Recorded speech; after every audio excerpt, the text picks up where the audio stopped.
Brothers Grimm movie review. So, I had seen this before, I believe, when I was little. I think we rented it, and it's kind of cool.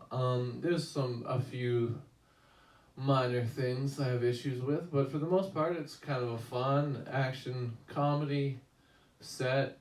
Long in the 1700s, I believe, when France occupied Germany.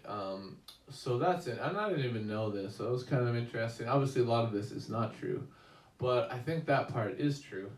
So that was interesting because I'm not a history buff or anything, but I do believe that is true. I should have Googled it. I think it's true. France occupied Germany. I'm gonna Google it, but I think it happened. Yeah, look, Google knows. Yes, Paris fell. Yeah. Oh no, no, France occupied by Germany. I typed in the wrong. How about Germany occupied by France?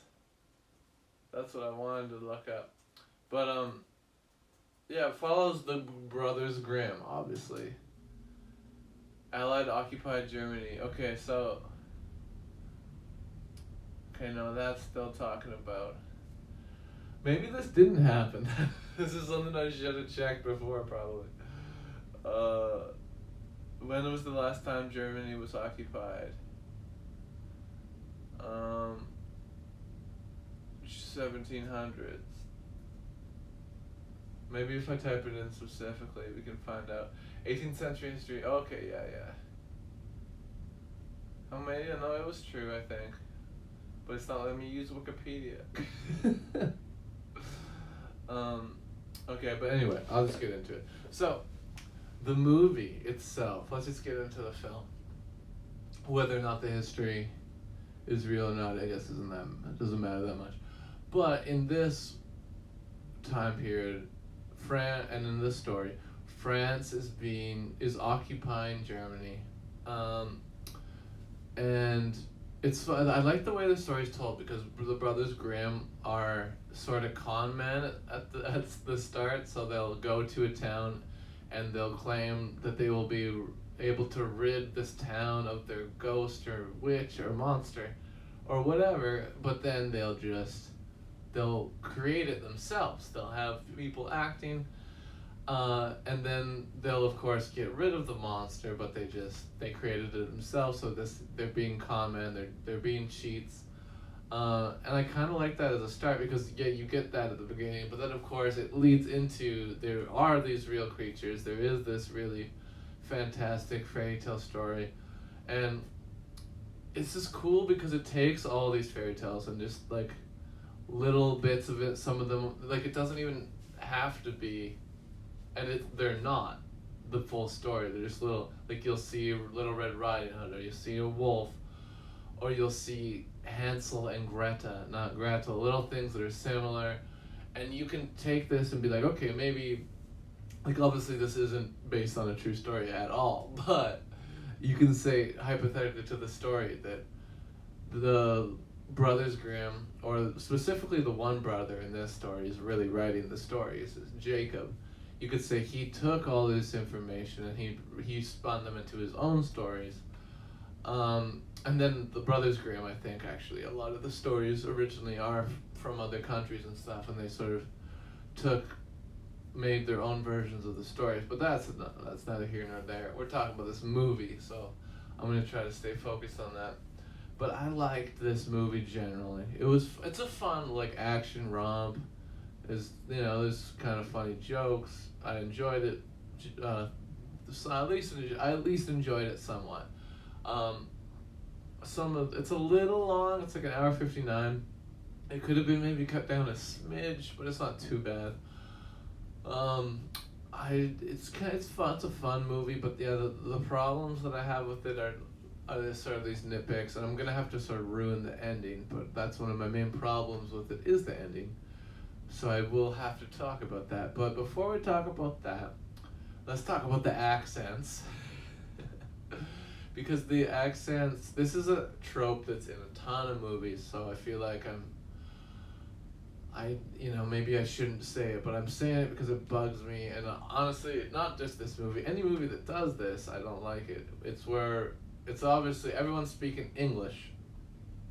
And I get it. This movie is marketed towards English-speaking countries, but it takes place in Germany. All the characters are not supposed to be English, and there's even one character, Cavaldi. Sorry, he's the Italian member of this French army who is working for the French army, and he's trying to expose the Brothers Grimm, and they're trying to find out what the deal is with all these missing children in this town, and of course Brothers Grimm and all of them think that it's just somebody else doing the same tricks they're doing because they don't believe in this supernatural stuff. But then of course they find out that it is true. And it's exciting in that way. I like the way they sort of build it up like that. But then back to the accents. But then all these people have different accents, and it makes sense to a certain extent, but they should be just speaking their own language when they can. I get like when they're speaking English to Matt Damon, like the French guy speaking to Matt Damon in English so he can understand, but when the Italian guy and the French guy, because the Italian guy, Cavaldi, specifically says in the movie, he says, how can you speak that language about English? Just like every word is like a misery or something like that. That's not the exact line.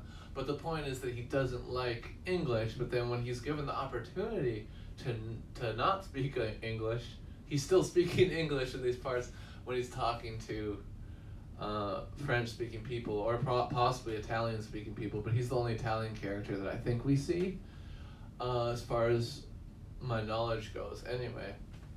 But, that's sort of a nitpick. It was still a fun movie. I like the acting. The CGI is actually, it's not great. There's parts that it didn't age well, but it's an old movie now at this point. I'm going to look it up actually. The Brothers Grimm on IMDb. Let's check it out. 2005. So yes, it's pretty old. 5.9 out of 10 on IMDb isn't so bad. It's not so bad. It's not great, but it's not so bad. It's better. I think it has that's a better rating than Pootie Tang has, and you know how I feel about Pootie Tang. I love it. It always comes back to Pootie Tang. But this movie 5.9 out of 10 on IMDb. Let's check out the cast. So Heath Ledger. Obviously, he's now unfortunately deceased, but he's in this movie. He's the second, and he's one of the brothers. He plays Jacob Grimm, second to top billing. I was trying to say earlier. I want to see if this movie made money. I'm curious. So the box office, oof, it didn't do great, but it didn't. There's movies that have done worse though. So the budget is $88 million estimated, and the opening weekend was $15 million U.S. and Canada. So that's not great, but it did make more money than its budget because the U.S. Canada gross is $37 million overall.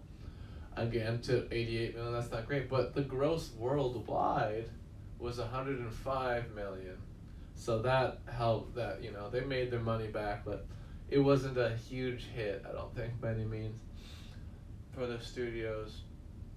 I don't think they made another movie.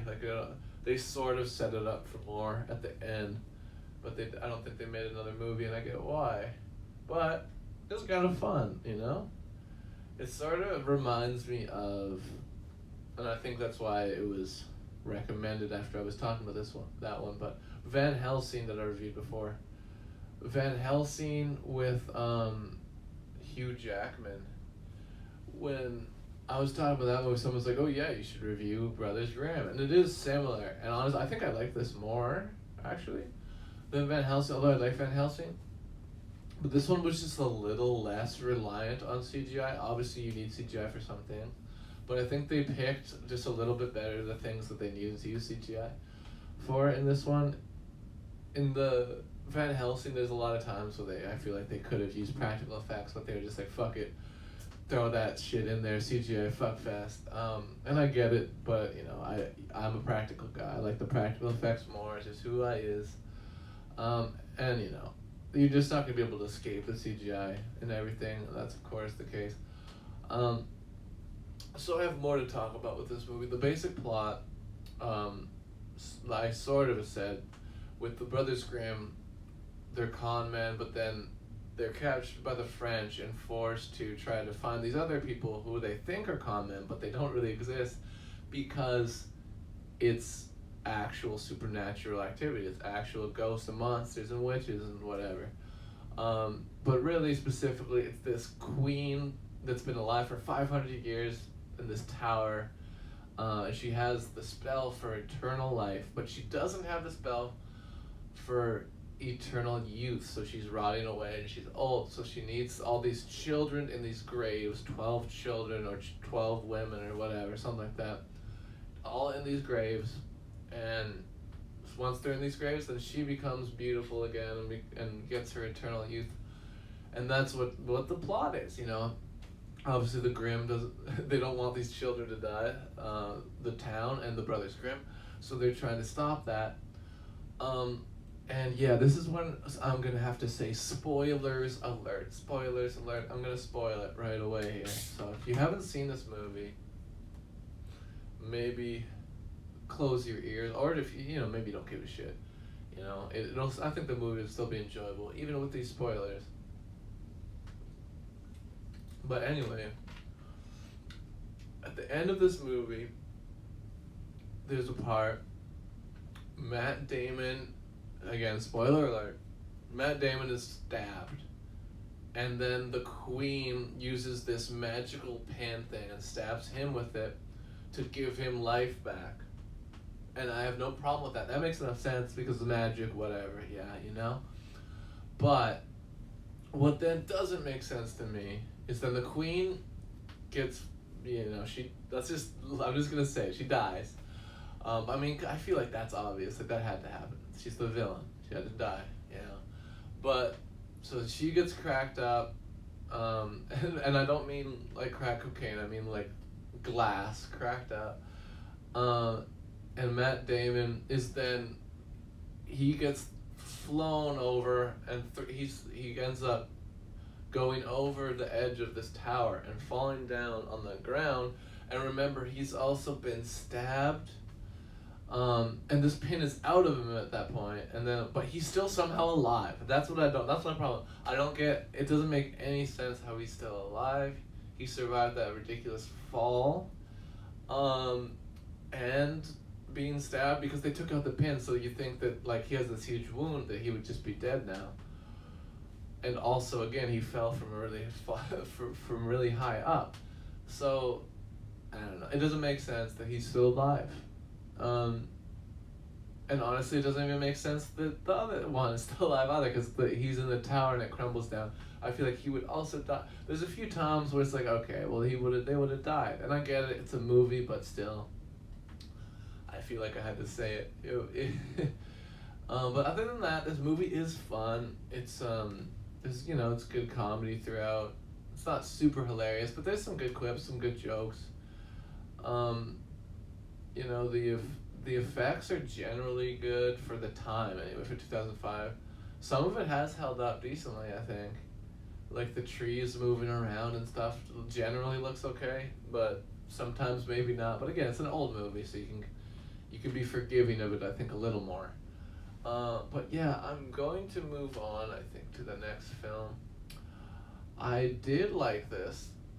I'm gonna give it a rating now.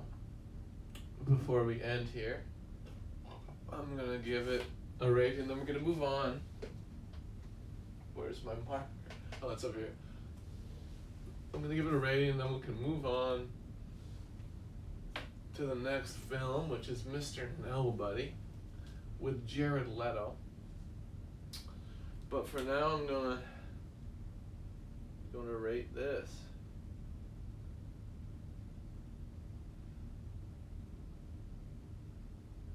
Alright, let's give it, You know what? I'm gonna put on a beat too. This is from Turn Up Music SK220. Yeah.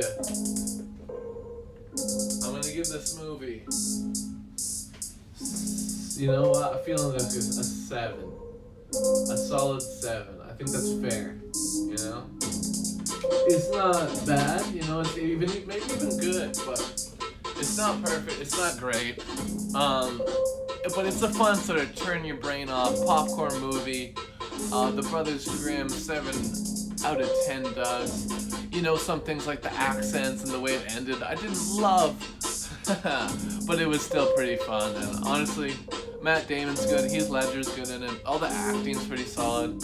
And you know, there's some fun monsters and visual effects, and yeah, not a bad movie. 7 out of 10 Doug's The Brothers Grimm.